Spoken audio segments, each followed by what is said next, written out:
कक्षा 10 लोकतांत्रिक राजनीति। सत्ता की साझेदारी। सत्ता का बंटवारा पक्ष में कहेंगे कि ऐसा करने से विभिन्न सामाजिक समूहों के बीच टकराव होने की संभावना कम हो जाती है, वरना यही टकराव भविष्य में हिंसा का रूप लेकर बड़ी घटनाओं को जन्म देते हैं। सत्ता की साझेदारी लोकतंत्र की आत्मा है, इसलिए वैध सरकार तो वही है जिसमें सभी समूह अपनी भागीदारी के माध्यम से शासन व्यवस्था में जुड़ते हैं। लोकतंत्र का बुनियादी सिद्धांत राजनीतिक शक्ति का स्रोत जनता है। एक अच्छा लोकतांत्रिक शासन जिसमें समाज के अलग अलग समूहों व उनके विचारों को उचित सम्मान मिले। विधायिका, कार्यपालिका व न्यायपालिका के बीच सत्ता का बंटवारा रहता है। हर अंग एक दूसरे पर अंकुश रहता है, जिससे संस्थाओं के बीच का संतुलन बना रहता है। कार्यपालिका सत्ता का उपयोग करने के बावजूद संसद के अधीन है। न्यायपालिका नियुक्ति कार्यपालिका करती है। कार्यपालिका व विधायिका के बनाए कानून पर अंकुश रखती है। सरकार के बीच सत्ता का बंटवारा केंद्र स्तर पर सरकार और पूरे देश के लिए राज्य स्तर पर सरकार, नगरपालिका व पंचायतें, उच्च स्तर व निम्न स्तर की सरकारें के बीच सत्ता के इस तरह के बंटवारे को ऊर्ध्वाधर वितरण कहते हैं। कुछ देशों में संविधान कानून में सामाजिक रूप से कमजोर समुदाय व महिलाओं को विधायिका और प्रशासन में हिस्सेदारी दी जाती है। संघवाद इस व्यवस्था में शक्तियों का बंटवारा केंद्र व राज्य के बीच होता है, जिसे संघात्मक सरकार भी कहेंगे। एकात्मक एक ही स्तर की सरकार होती है, केवल केंद्र ही सभी शक्तियों पर अधिकार रखता है। एकात्मक में केंद्र, प्रांत व स्थानीय सरकारों को आदेश दे सकती है। संघीय व्यवस्था दोनों सरकार अपने अपने स्तर पर अपने अपने काम के लिए जवाबदेह व जिम्मेदार होती है। विशेषता दो या दो से अधिक स्तर होते हैं।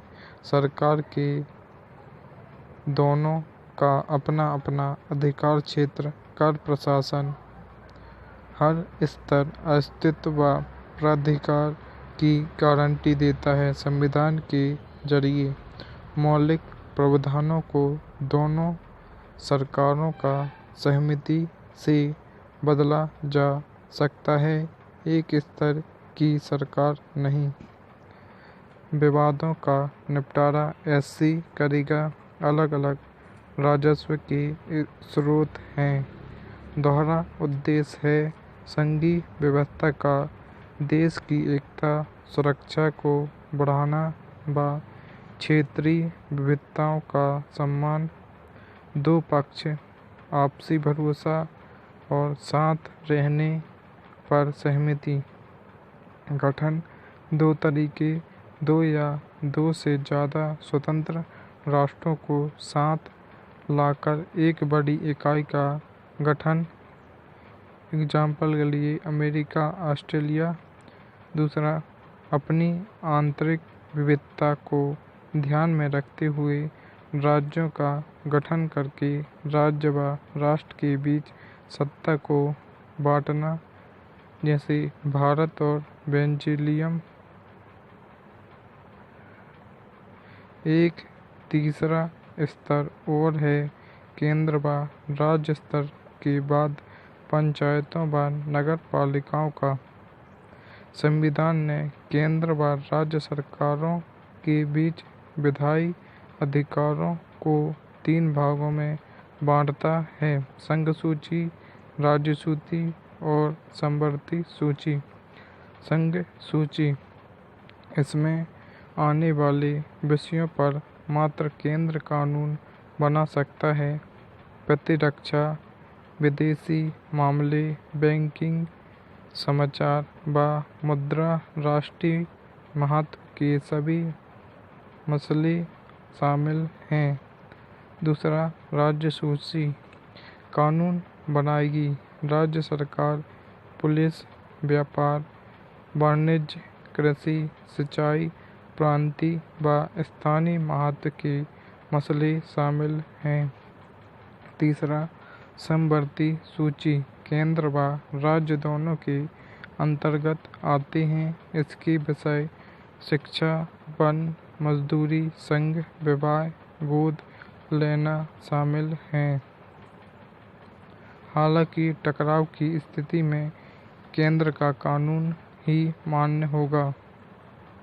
बाकी के बचे विषय केंद्र के अधीन आएंगे। कुछ राज्यों को विशेष दर्जा भी प्राप्त है, जैसे जम्मू एंड कश्मीर, हालांकि अब वर्तमान में समाप्त। कुछ केंद्र शासित प्रदेश हैं। केंद्र द्वारा शासित शक्तियों के बंटवारे से जुड़े विवाद ऐसे सुलझता है।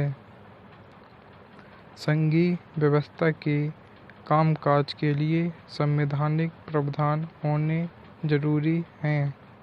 भारत में संघीय व्यवस्था होने का श्रेय यहाँ की लोकतांत्रिक राजनीति को जाता है। यहाँ संघवाद की भावना है, विविधता का आदर व साथ रहने की इच्छा, ये सब एक आदर्श रूप में स्थापित हैं।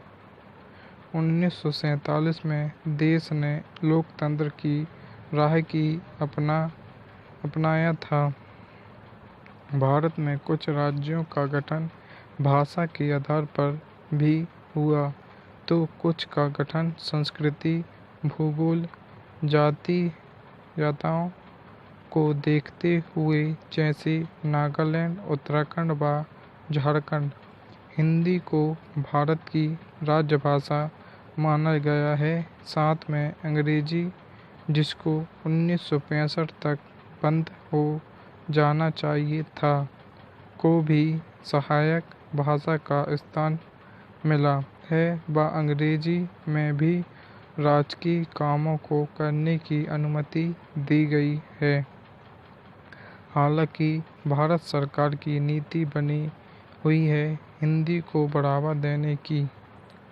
केंद्र व राज्य, काफ़ी लंबा वक्त भारत में ऐसा गुजरा था कि केंद्र व अधिकांश राज्यों में एक ही पार्टी का शासन रहा था, जिससे कई बार राज्य सरकारों का मनमाने ढंग से भंग तो किया ही, साथ में वे अपने अधिकारों का उचित प्रयोग भी न कर सकी। 1990 के बाद यह स्थिति बदली व गठबंधन सरकार की शुरुआत हुई। इससे सत्ता की साझेदारी व राज्य सरकारों की स्वतंत्रता का आदर करने की संस्कृति पनपत। भारत और विकेंद्रीकरण, केंद्र व राज्य स्तर के बाद भारत में तीसरे स्तर पर भी सरकार है, जिसे स्थानीय शासन कहा गया है। यह ग्राम पंचायतों व नगर पालिकाओं वाला स्तर है। सत्ता का विकेंद्रीकरण, केंद्र व राज्य से शक्तियां लेकर स्थानीय सरकार को देनी बुनियादी सोच। बहुत सी समस्याओं का निपटारा स्थानीय स्तर पर हो जाना कारण लोगों को अपने इलाकों की बेहतर समझ होती है। स्थापना सबसे अच्छा तरीका है स्वशासन के लोकतांत्रिक सिद्धांत को वास्तविक बनाने का। 1992 में इस दिशा में बड़ा कदम उठाया गया था। विशेषताएं चुनाव नियमित रूप से होंगे। SC, ST, OBC के लिए सीटें आरक्षित, 1/3 महिलाओं के लिए आरक्षित। राज्य चुनाव आयोग का गठन, चुनाव कराने के लिए पंचायत व नगरपालिका। राज्य सरकारों से राजस्व का कुछ हिस्सा इन्हें मिलता है। पंचायती राज, ग्राम स्तर पर मौजूद स्थानीय शासन। ग्राम पंचायत एक तरह की परिषद, कई समस्या पंचायत, एक अध्यक्ष, सरपंच या प्रधान। वार्डों से चुने गए जाएंगे कई सदस्य। चुनाव गांव या वार्ड में रहने वाले व्यक्तियों द्वारा। पंचायत समिति, कई ग्राम पंचायतों का समूह। अन्य नाम मंडल या प्रखंड स्तरीय पंचायत। जिला परिषद, जिले की सभी पंचायत समितियों का समूह। सदस्य चुनाव से चुने जाते हैं। जिले से LS व विधानसभा, संसद, विधायक व जिला स्तर के कुछ अधिकारी। प्रमुख राजनीतिक प्रधान, शहरों में नगरपालिका होती है। प्रमुख राजनीतिक प्रधान, बड़े शहरों में नगर निगम पदाधिकारी, मेयर। सामाजिक विभाजन जन्म आधारित होता है। इस बात पर निर्भर करता है कि आप किस धर्म, जाति या वंश में जन्मे हैं।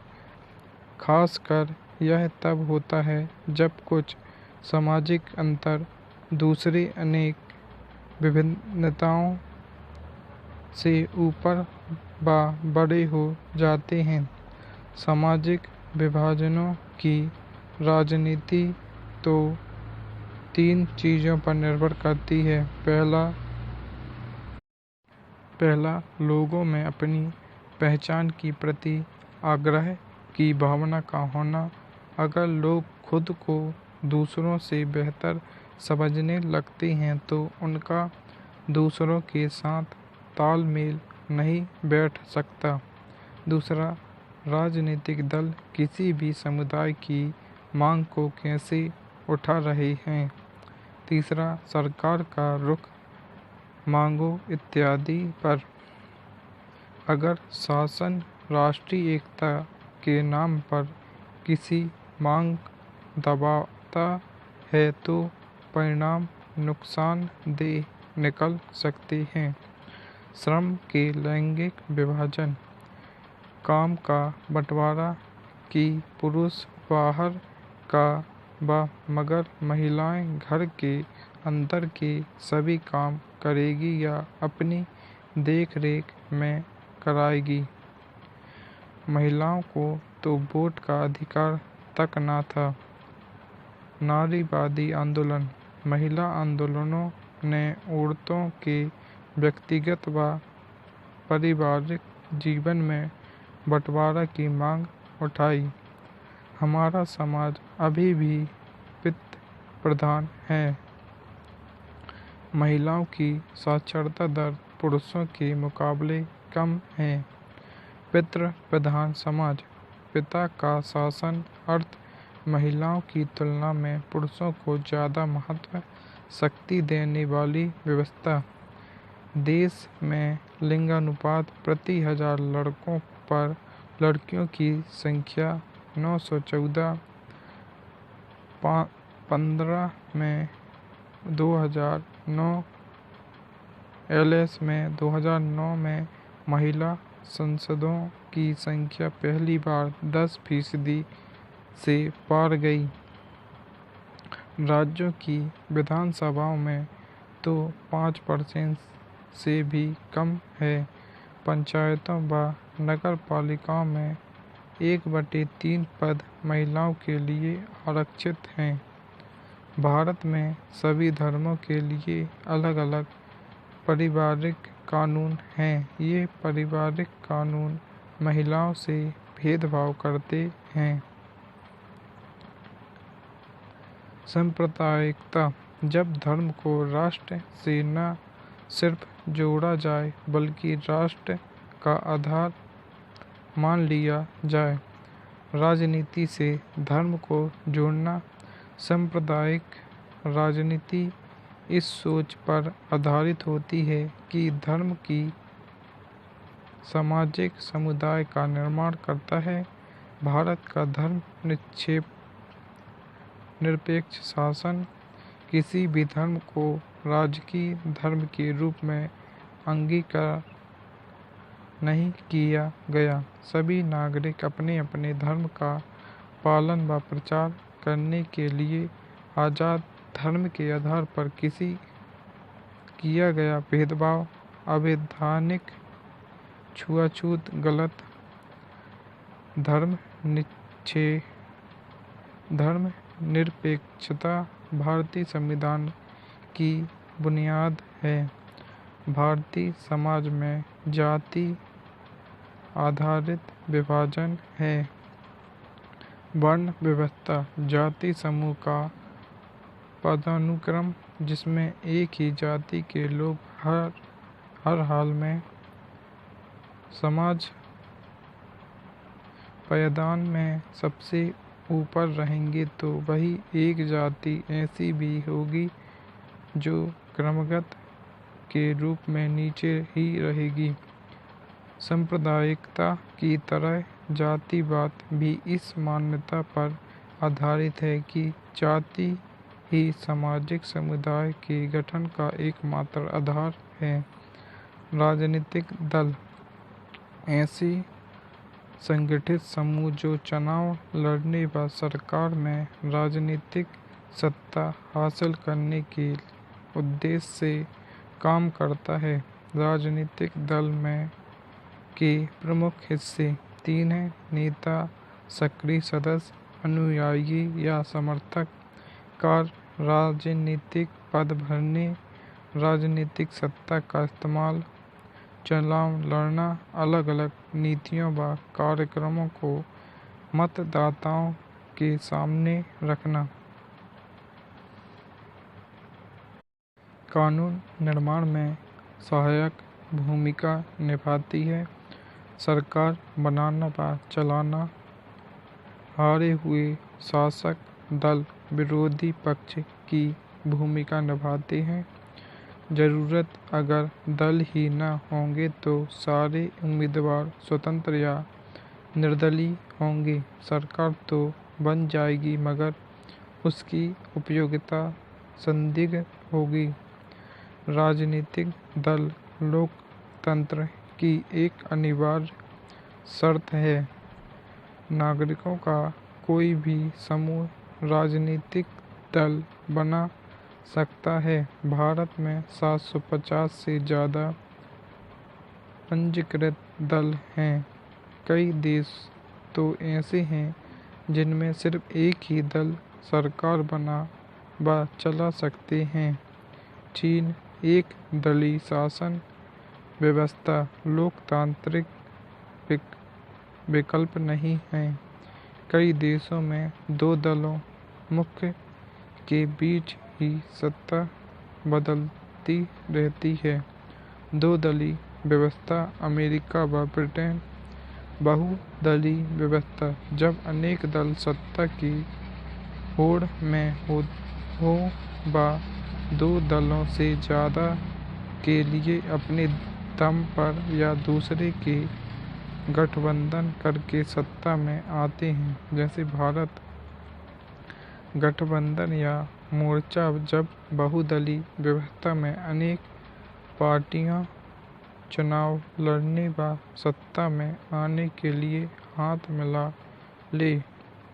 राष्ट्रीय राजनीतिक दल 2 तरह के होते हैं: संघीय इकाई में अस्तित्व रखने वाले दल, अनेक या संघ की एक इकाई में अस्तित्व रखने वाले दल। कई पार्टियां पूरे देश में फैली होती हैं। राष्ट्रीय पार्टी कहेंगे। आयोग के लिए सभी दल समान होते हैं मगर कुछ स्थापित दलों को कुछ विशेष सुविधाएं दी जाती हैं, जिनको मान्यता प्राप्त दल कहते हैं। राजनीतिक दल: कोई पार्टी जब विधानसभा चुनाव कुल मतों का 6% या उससे ज़्यादा हासिल करे व कम से कम 2 सीट पर जीत दर्ज कराएगी तो सेकेंड कंडीशन इन एलएस चुनाव में पड़े कुल वोटों अथवा 4 राज्यों के विधानसभाई चुनाव में पड़े कुल मतों का 6% हासिल करे व एलएस चुनाव में कम से कम 4 सीटों पर जीत दर्ज कराए। पार्टी भारत में 2006 की स्थिति के आधार पर 6 राष्ट्रीय स्तर दल हैं। पहला, भारतीय राष्ट्रीय कांग्रेस 1885 में एओयूम द्वारा गठित सबसे पुराना दल। 1971 तक व 1980 से 1989 तक देश पर शासन किया था।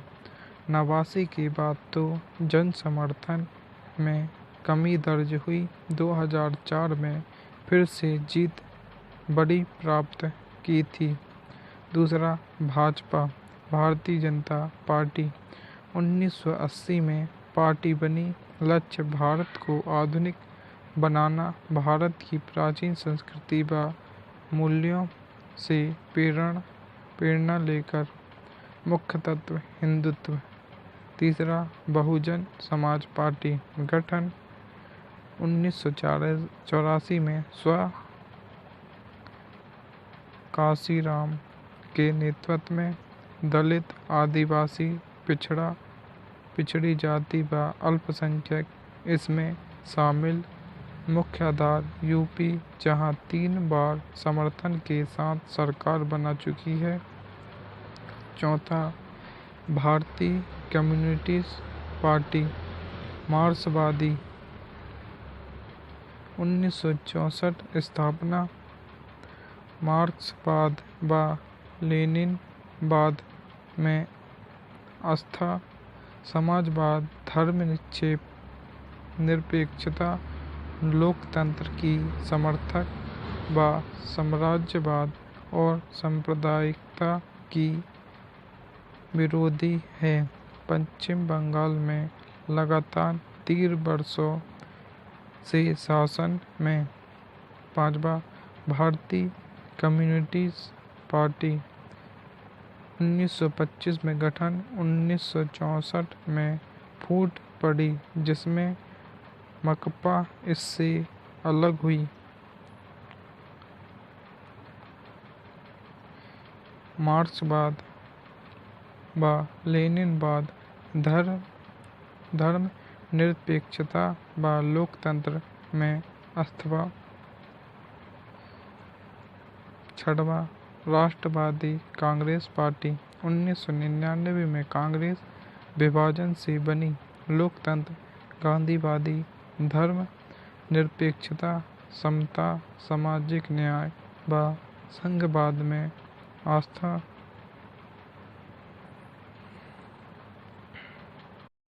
प्रांतीय या क्षेत्रीय दल: कुछ प्रमुख दलों को चुनाव आयोग या मान्यता देती है। इन्हें क्षेत्रीय दल भी कहते हैं। राजनीतिक दलों के लिए चुनौती: पार्टी के भीतर आंतरिक लोकतंत्र का न होना, वंशवाद की चुनौती, पैसे व अपराधी तत्वों की बढ़ती घुसपैठ, पार्टी के बीच विकल्पहीनता की स्थिति। चुनाव दलों को 2 तरीकों से सुधारा जा सकता है। पहला, लोगों द्वारा दबाव बनाकर सुधार की इच्छा रखने वाले को स्वयं राजनीति में कदम रखना होगा। लोकतंत्र के परिणाम: नागरिकों में समानता को बढ़ावा देता है, व्यक्ति की गरिमा बढ़ाता है, टकरावों, मतभेदों को बेहतरी से संभालता है, गलतियों को सुधारने की गुंजाइश होती है। सबसे बड़ी चिंता लोगों का अपना शासक चुनने का अधिकार व शासकों पर नियंत्रण बरकरार रहे। लोकतंत्र में काम बातचीत पर मोल तोल के आधार पर चलता है। हालांकि प्रक्रिया लंबी होती है। किसी भी फैसले अलावा अथवा विषय की मगर फैसला प्रभावी होता है। फैसला कायदे कानूनों व नियमों के पालन करके ही लिया जाता है। कोई नागरिक या जानना चाहे तो जान सकता है कि फैसला नियमों के अंतर्गत है या नहीं। पारदर्शिता, नियमित, निष्पक्ष, प्रमुख नीतियों और नए कानूनों पर खुली सार्वजनिक चर्चा व सरकार के कामकाज के बारे में जानकारी पाने का नागरिकों को सूचना का अधिकार होता है। लोकतांत्रिक शासन व्यवस्था वैध, शुद्ध, कम कार्यकुशल हो सकती है, मगर फिर भी अन्यों से बेहतर है। आर्थिक समृद्धि के मामले में लोकतांत्रिक सरकार के मुकाबले तानाशाही सरकारों का रिकॉर्ड बेहतर रहा। लोकतांत्रिक सरकारें आर्थिक असमानताओं को कम करने का लक्ष्य रखती है। हालांकि लोकतांत्रिक व्यवस्था राजनीतिक समानता पर आधारित होती है। विशेष गुण लोकतंत्र का सामाजिक अंतर विभाजन, टकरावों को संभालना। नोट: अलोकतांत्रिक व्यवस्था में व्यक्तिगत आज़ादी व गरिमा न तो वैधानिक रूप से मान्य है, न ही नैतिक रूप से। लोकतांत्रिक की चुनौतियाँ: पहला, गैर लोकतांत्रिक शासन व्यवस्था को गिराना, सेना का नियंत्रण समाप्त करना, कारगर शासन व्यवस्था को व्यवस्थित करवाना। दूसरा, शासन के बुनियादी सिद्धांतों को सभी इलाकों में लागू करना। तीसरा, लोकतांत्रिक संस्थाओं आदि को मजबूत बनाना। लोकतंत्र को विभिन्न चुनौतियों के बारे में विभिन्न सुझाव प्रस्ताव लोकतांत्रिक सुधार, राजनीतिक सुधार कहलाते हैं। नोट: राजनीति को मात्र कानून बनाकर सुधारा जा सकता है। सबसे बढ़िया कानून वे हैं जो लोगों को लोकतांत्रिक सुधार करने की ताकत देते हैं।